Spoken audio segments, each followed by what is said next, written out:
नमस्कार and welcome to Bharat affairs. अगर आपको याद हो पिछले मंथ यूएस के सबमरीन जब ईरान की आइरिस डेना को हिट किया था जिसमें 87 सेलर्स की जान गई थी, उस टाइम ईरान ने यूएस को यह कहा कि हम आपको इंडियन ओशन में ही रिस्पॉन्स करने वाले हैं। और कहीं न कहीं ईरान के इस स्टेटमेंट को यूएस काफी लाइटली लेता है। लेकिन रिसेंट जो अपडेट सामने निकल के आ रहे हैं जहां यह कहा जा रहा है कि ईरान ने इंडियन ओशन में यूएस और यूके के जो ज्वाइंट मिलिट्री बेस है यहाँ पर अपने मिसाइल से हिट किया। आप यहाँ पर देख पाएंगे जगह जगह द हिंदू का आर्टिकल्स है, Iran fired missiles at joint US UK base in Indian Ocean. और ये अपने आप में शॉकिंग इसलिए भी हो जाता है क्योंकि ईरान के मिसाइल्स की जो मैक्सिमम रेंज है वो 2000 के आसपास में है। लेकिन अब ये कहा जा रहा है कि Iran missiles go further than thought. और जिस यूएस यूके के मिलिट्री बेस को यहाँ पर हिट किया गया है वो है डियागो गार्सिया। अगर आप मैप में देखें तो ये ईरान से 4000 किलोमीटर के डिस्टेंस में है। इसीलिए आज के टाइम में यूएस हो या पूरी दुनिया हो शॉक में है कि कैसे ईरान के जो मिसाइल्स हैं ये 4000 किलोमीटर दूर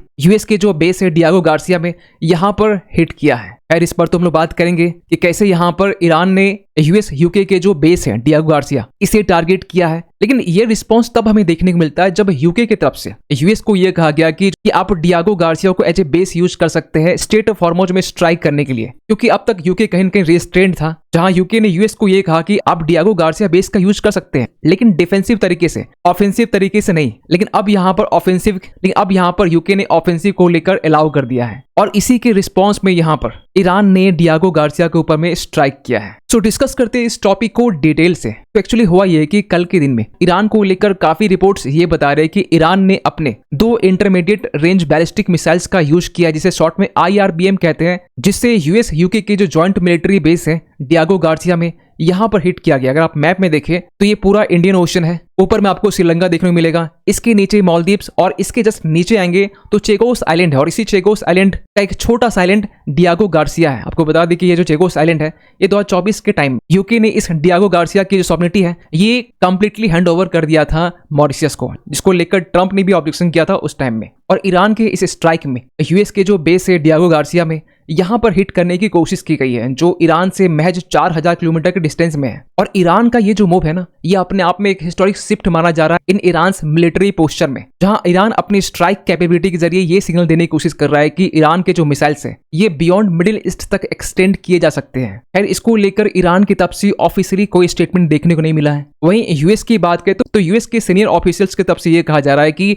इसी तरह का जो मिसाइल्स है ये मिलिट्री बेस को यहाँ पर सक्सेसफुली हिट नहीं किया है, जिसमें पहला जो मिसाइल्स है ये मिड फ्लाइट में फेल हो चुका था और जो दूसरा मिसाइल्स है ये यूएस के जो SM-3 इंटरसेप्टर है इसके जरिए इसे न्यूट्रलाइज किया गया है। लेकिन ईरानियन स्ट्राइक के बाद में ये भी बातें की जा रही है कि इस स्ट्राइक में यूएस को काफी डैमेज पहुंचा है। आप यहाँ पर देख पाएंगे BBC की तरफ से आर्टिकल पब्लिश किया जा रहा है जहां ये भी कहा जा रहा है कि ईरान की इस स्ट्राइक से यूएस को $800 मिलियन की यहाँ पर डैमेज पहुंचाया गया है। और कहीं न कहीं इसे एक रिस्पॉन्स माना जा रहा है जब यूएस की तरफ से यूएस के जो सबमरीन है ये ईरान की जो आइरिस डेना है इन्हें हिट किया गया था, जिसमें 87 जो सेलर्स है इनकी यहाँ पर जान गई थी और ये सब कुछ किया गया था इंडियन ओशन में। तो ईरान का यहाँ पर ये कहना है कि यूएस के कोई भी बेस हो ये ईरान के रिच से बाहर नहीं है, चाहे मिडिल ईस्ट के बेस हो, चाहे यूएस हो, कतर हो, कुवैत हो या फिर सऊदी हो, जहां ऑलरेडी ईरान स्ट्राइक पे स्ट्राइक कर रहा है। लेकिन जो मिडिल ईस्ट से बाहर है वहां तक भी ईरान की मिसाइल्स पहुंच सकते हैं। लेकिन 4000 किलोमीटर का स्ट्राइक करना यह अपने आप में बड़े बड़े क्वेश्चंस यहाँ पर रेज कर रहे हैं, क्योंकि ईरान के जो मिसाइल्स हैं जिसकी मैक्सिमम जो रेंज है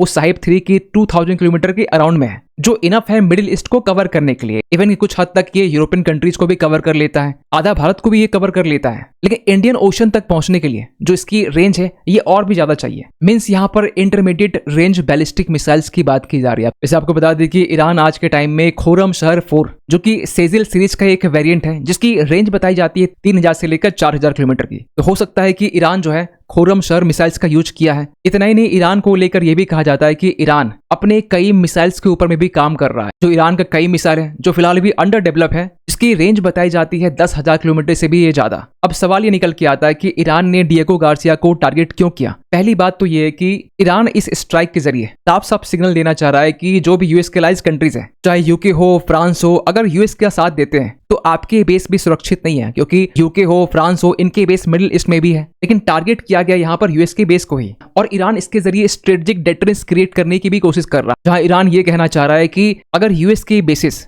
मिडिल ईस्ट से बाहर भी है तो ईरानियन मिसाइल से बच नहीं सकते हैं। मींस ईरान यहाँ पे एक साइकोलॉजिकल वॉरफेयर प्ले करने की कोशिश कर रहा है, जहां ईरान ये बताना चाह रहा है कि हमारे जो मिसाइल्स हैं ये आपके मिलिट्री प्लानर्स के ऊपर में, फाइनेंशियल मार्केट्स हो, जियोपॉलिटिकल जो कैलकुलेशन आप जो डिसाइड करते हैं, इसे भी इन्फ्लुएंस कर सकता है। लेकिन इमीडिएट रीजन क्या है ईरान के स्ट्राइक्स की, ईरान के इस स्ट्राइक के पीछे? तो कहा यह जा रहा है कि यूके ने हाल ही में यूएस को अलाउ कर दिया है कि आप अब डिफेंसिव तरीके से नहीं, आप ऑफेंसिव तरीके से डिएगो गार्सिया जो बेस है आप इसका यूज कर सकते हैं स्ट्रेट ऑफ हॉर्मुज के ऊपर में स्ट्राइक करने के लिए, जिसको लेकर ईरान की तरफ से भी रिस्पॉन्स ये आया है कि यूके का ये जो स्टेटमेंट है ये ईरान के अगेंस्ट ये अग्रेशन है, जहां पर साफ साफ यूके यूएस के साथ में मिलकर ईरान के साथ में इस वॉर में खड़ा है। लेकिन अगेन सवाल ये निकल के आता है कि यूके के प्राइम मिनिस्टर कीयर स्टारमर, जो अब तक अपने बेस को डिफेंसिव तरीके से यूज करने के लिए यूएस को कह रहा था, सडनली क्यों यहाँ पर ऑफेंसिव में आ चुके हैं? क्या यहाँ पर ट्रंप का प्रेशर है? तो आपको बताना चाहते हैं कि ट्रंप ने कुछ दिन पहले ही यूके के प्राइम मिनिस्टर कीयर स्टारमर इनको लेकर यह कहा कि यूके ने काफी डिसअपॉइंट किया है यूएस को, और यहाँ पर यूके के जो फॉर्मर प्राइम मिनिस्टर है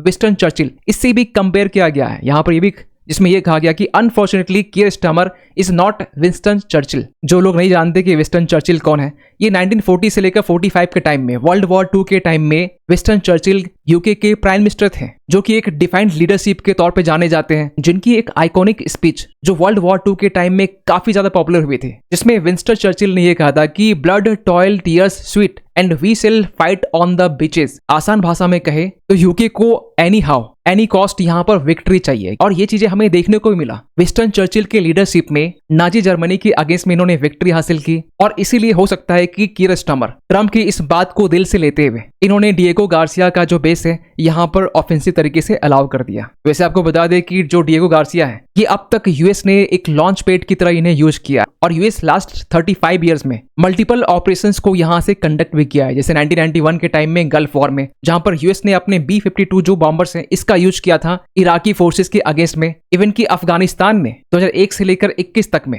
यूएस ने ऑपरेशन एंड्यूरिंग फ्रीडम चलाया था, इराक वॉर के टाइम में, और 2024-25 के टाइम में भी, चाहे होतीस के अगेंस्ट हो या फिर ईरान के अगेंस्ट में B-2 बॉम्बर ड्रॉप करने के अगेंस्ट हो। तो डिएगो गार्सिया जो बेस है ये जापान के बेस से, जर्मनी के बेस से, टर्की के बेस से ये काफी अलग है। इनकी एक यूनिक पॉलिटिकल स्टेटस भी है, क्योंकि अगर आप मैप में देखें तो जो डिएगो गार्सिया है यहाँ से बाबेल मंडेब की बात करें, गल्फ ऑफ एडन की बात करें, स्ट्रेट ऑफ हॉर्मुज की बात करें, या फिर स्ट्रेट ऑफ मलक्का की बात करें, जो इसकी लोकेशंस हैं वो यूनिक बन जाती है। इवन की भारत के ऊपर में भी सर्विलांस रखने के लिए ये जो बेस है यूएस के लिए इंपॉर्टेंट बन जाता है। और रिसेंटली हमने ये भी देखा कि ईरान के जो फॉरेन मिनिस्टर है अब्बास अरगाची, इन्होंने यूएस को स्लेम करते हुए कहा कि आज के टाइम में जो ट्रंप है ना, ये सेम स्क्रिप्ट यहाँ पर रिपीट कर रहे हैं जिस तरीके से वियतनाम वॉर में किया जा रहा था, जहां पर यूएस बार बार ये कह रहा था कि यूएस यहाँ पर जीत रहा है, यूएस अपने एडवर्सरीज को यहाँ पर घुटने में ला दिया है। लेकिन वियतनाम वॉर में रियलिटी कुछ और ही थी। आप यहाँ पर भी देख पाएंगे सईद अब्बास अरगाची की यहाँ पर ट्वीट है, जहां पर ये कह रहे हैं कि कैसी वियतनाम वॉर में हंड्रेड्स ऑफ यूएस सोल्जर्स की यहाँ पर जान गई थी। वैसे एक्चुअल जो नंबर है ये 58,000 के आसपास में है। आप समझ सकते हैं ये जो नंबर है ये अपने आप में बहुत बड़ी नंबर है, क्योंकि यूएस वियतनाम वॉर में, जहां पर जो नॉर्थ वियतनाम था जिसे यूएसएसआर सपोर्ट कर रहा था, और उस टाइम नॉर्थ वियतनाम में कम्युनिज्म पिक में था, तो 1955 से लेकर 1975 तक पूरे 20 साल तक जो है यूएस वियतनाम वॉर में लगा रहा, जिसमें यूएस को काफी ज्यादा नुकसान हुआ। खैर रिसेंट अब ये भी अपडेट सामने निकल के आ रहा है कि मिडिल ईस्ट में, जहां ऑलरेडी अमेरिका की यूएसएस गिराल्ड आर फोर्ड और यूएसएस अब्राहम लिंकन दोनों डिप्लॉयड थे, अब इसी को ज्वाइन करने के लिए अमेरिका का यूएसएस ट्रिपोली ये भी वेस्ट एशिया के लिए रवाना हो चुका है, जो अपने साथ 2200 मरीन नेविगेट्स भी कैरी कर रहा है। तो आज के टाइम में ये कहना कि मिडिल ईस्ट में जो टेंशन है ये कम हो चुका है, लेकिन ग्राउंड लेवल की जो तस्वीरें हैं ये काफी अलग है, और ईरान के इस स्ट्राइक से ये जो वॉर है ये अब एक न्यू थिएटर में एक्सपेंड हो चुका है, जहां पर ईरान मिडिल ईस्ट से हटकर अब इंडियन ओशन में जो यूएस के बेस है यहां पर भी ईरान टारगेट कर रहा है। फिर अब देखने वाली बात यहां पर ये है कि ये जो मिडिल ईस्ट का टेंशन है क्या आगे और भी ज्यादा एस्केलेट होता है, या फिर ट्रंप की तरफ से कोई एक टाको देखने को मिल सकता है। क्योंकि रिसेंटली ये भी अपडेट सुनने को मिल रहा है कि ट्रंप ने अनाउंस किया एक सरप्राइज एग्जिट स्ट्रेटजी, जिसमें यूएस ये कह रहा है कि ये जो वॉर है बहुत जल्द यहाँ पर एंड हो सकता है, जिसमें यूएस 5 ईरान वॉर गोल्स को यहाँ पर रिवील किया है, जिसमें यह भी कहा जा रहा है कि यूएस काफी क्लोज है ईरान के साथ में मीटिंग करने के लिए। लेकिन जैसा कि हमने पहले कहा कि ट्रंप इसके पहले भी बातें अच्छी कर रहे हैं, लेकिन ग्राउंड लेवल की जो तस्वीरें हैं ये कुछ और ही हमें देखने को मिल रहा है। खैर आप क्या सोचते हैं पूरे अपडेट को लेकर, कमेंट कीजिएगा। मिलते हैं किसी अगले वीडियो में, तब तक के लिए थैंक यू सो मच।